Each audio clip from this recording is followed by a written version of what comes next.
আসসালামু আলাইকুম রহমতুল্লাহি তাআলা ওয়া বারাকাতুহু। সম্মানিত বাংলাদেশি ভাই ও বোনেরা, অত্যন্ত কষ্ট ও দুঃখ নিয়ে শেয়ার করতে হচ্ছে কথাগুলো, তারপরেও বলতে হবে।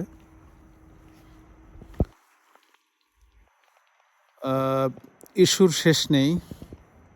আমাদের অনেক ইয়াং শিল্পীরা বাংলাদেশে গান বানায়, ইস্যুর কোনো শেষ নেই। ইস্যু নিয়ে বাংলাদেশে দুদিন হতে চলল অন্তর্বর্তীকালীন সরকারের প্রধান নির্বাচন কমিশনার নির্বাচনের তফসিল ঘোষণা করেছেন।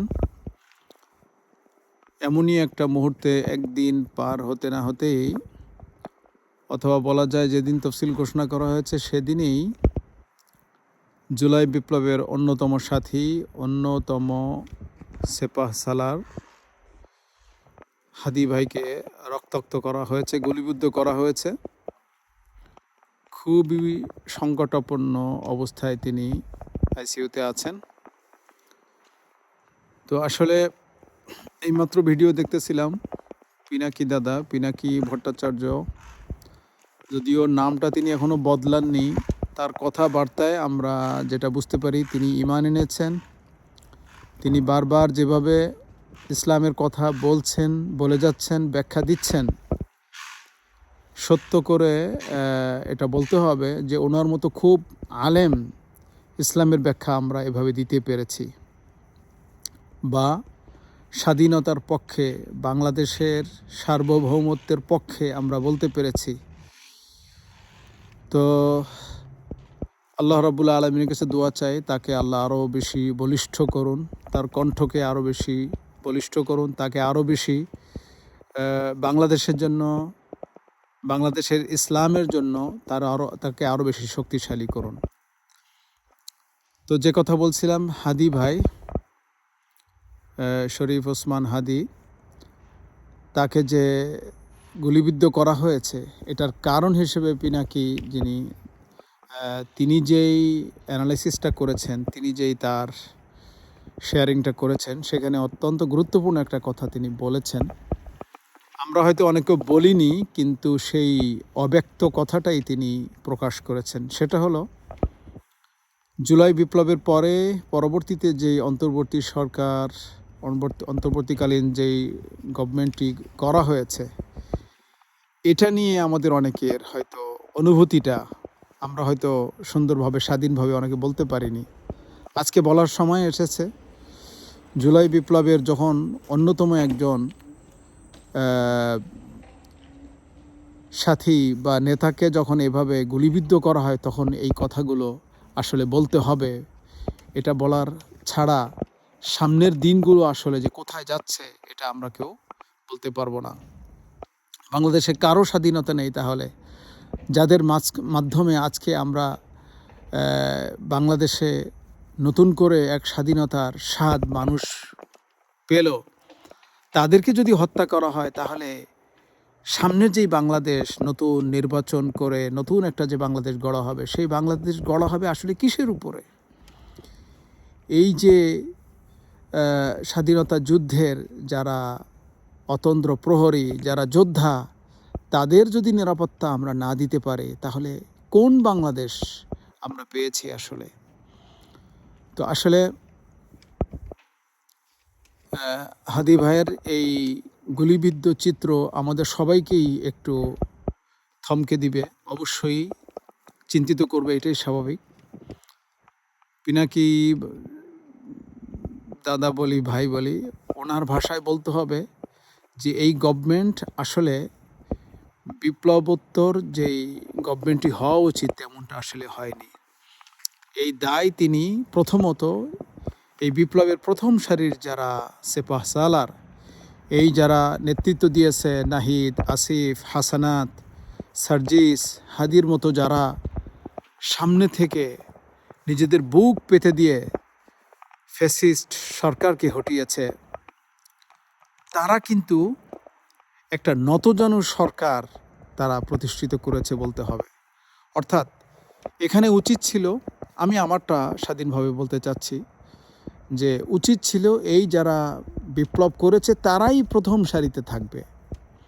তারাই সমস্ত প্রধান উপদেষ্টার মানে তারাই তাদের মধ্য থেকেই প্রধান উপদেষ্টা হবে, প্রত্যেক মন্ত্রণালয়ের প্রধান হবে তারা।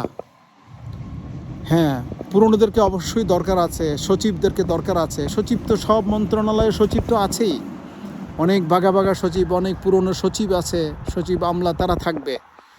প্রয়োজনে এক্সট্রা অনেক যারা অর্থনীতিতে অভিজ্ঞ, অর্থাৎ ডক্টর ইউনূসের মতো তাদেরকে অর্থ বিভাগে, অর্থ মন্ত্রণালয়ে রাখা যেতে পারত। এরকম বিভিন্ন সেক্টরে যারা প্রবীণ শিক্ষাবিদ, শিক্ষা মন্ত্রণালয়ে তাদেরকে রাখা যেত। কিন্তু গোড়াই তো সমস্যা। প্রধান জায়গাগুলোতে ওরা যে থাকলো না, ওরা যে থাকতে পারলো না, এই সৎ সাহসের একটা অভাব ওদের ছিল, এই বিপ্লবী নেতাদের। এটা আমার কাছে মনে হয়েছে, যদি এটা করা যেত, ওরা যদি ওদের জায়গায় শক্ত থাকতো। কারণ তোমরা রক্ত দিয়ে দেশকে স্বাধীন করেছো, দেশটাকে এমন জায়গায় নিয়ে এসেছো। এই যে বিপ্লব, এই যে যুদ্ধ, এই যে রক্তাক্ত যুদ্ধ বলতে হবে, এই রক্তের মূল্য কি এই সমস্ত মুরব্বীরা দিতে পেরেছে? তারা কি পারবে? এটা কখনোই সম্ভব না। যারা কষ্ট করে তারাই কষ্ট বুঝে, যারা রক্ত দেয় তারাই রক্তের মূল্য বোঝে। যাদেরকে মুরব্বী হিসেবে এই যে বিভিন্ন উপদেষ্টা করা হয়েছে, এই কথাগুলো আমরা তখন আসলে বলিনি। আজকে এই কথাগুলো বের হচ্ছে, কিছু করার নেই, বের হতে হবে। এই কথাগুলো আসলে অব্যক্ত ছিল। তো যাই হোক, ওরা ভেবেছিল হয়তো ভালো কিছু হবে, কিন্তু প্রকারান্তরে আমরা দেখেছি বিভিন্ন সময় এই সরকার প্রতি বিপ্লবকে কিন্তু ঠেকাতে পারেনি। এই সরকারের এটা ব্যর্থতা।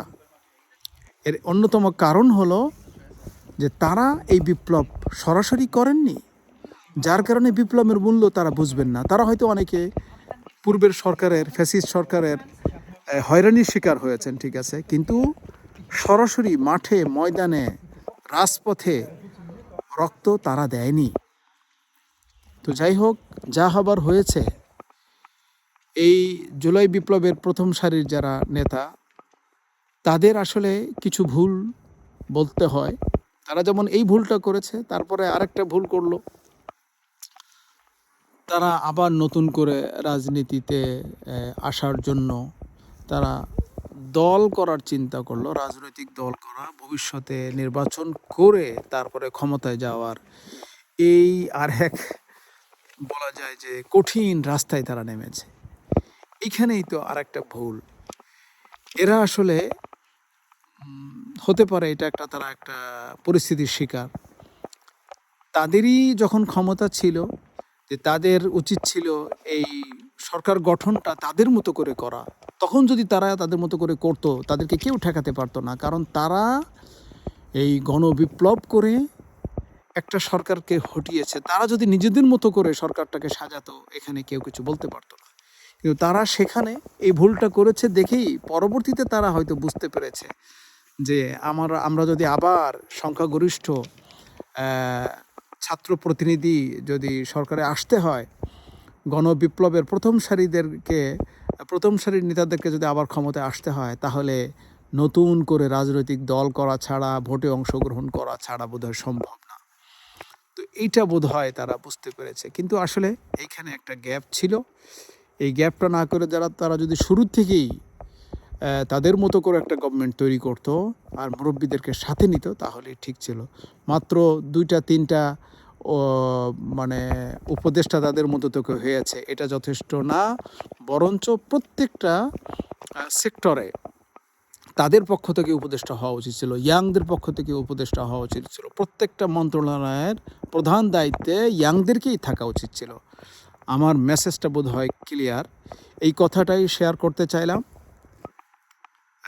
আসলে ভয় করি আল্লাহকে, ভালোবাসি ইসলামকে, ভালোবাসি কোরআনকে, ভালোবাসি সুন্নাহকে, ভালোবাসি বাংলাদেশকে, ভালোবাসি যারা বাংলাদেশের মানুষের স্বাধীনতার জন্য কাজ করেছে, বাংলাদেশের মুসলমানদের জন্য আলেম ওলামাদের মুখে এই স্বাধীনভাবে কথা বলার শক্তিটুকু যারা এনে দিয়েছে, তাদের জন্য দোয়া, তাদের জন্য কথা। অস্ট্রিয়া থেকে কথা বলছি, এমন সময় কথা বলছি অস্ট্রিয়াতে হিজাবের ব্যাপারে বিভিন্ন নিষেধাজ্ঞা চলছে এবং এটা বাংলাদেশের হেডলাইনে আজকের গুরুত্বপূর্ণ নিউজের মধ্যেও এই নিউজটা আছে। তো অস্ট্রিয়া হলো ইউরোপের উন্নত দেশগুলোর মধ্যে অন্যতম।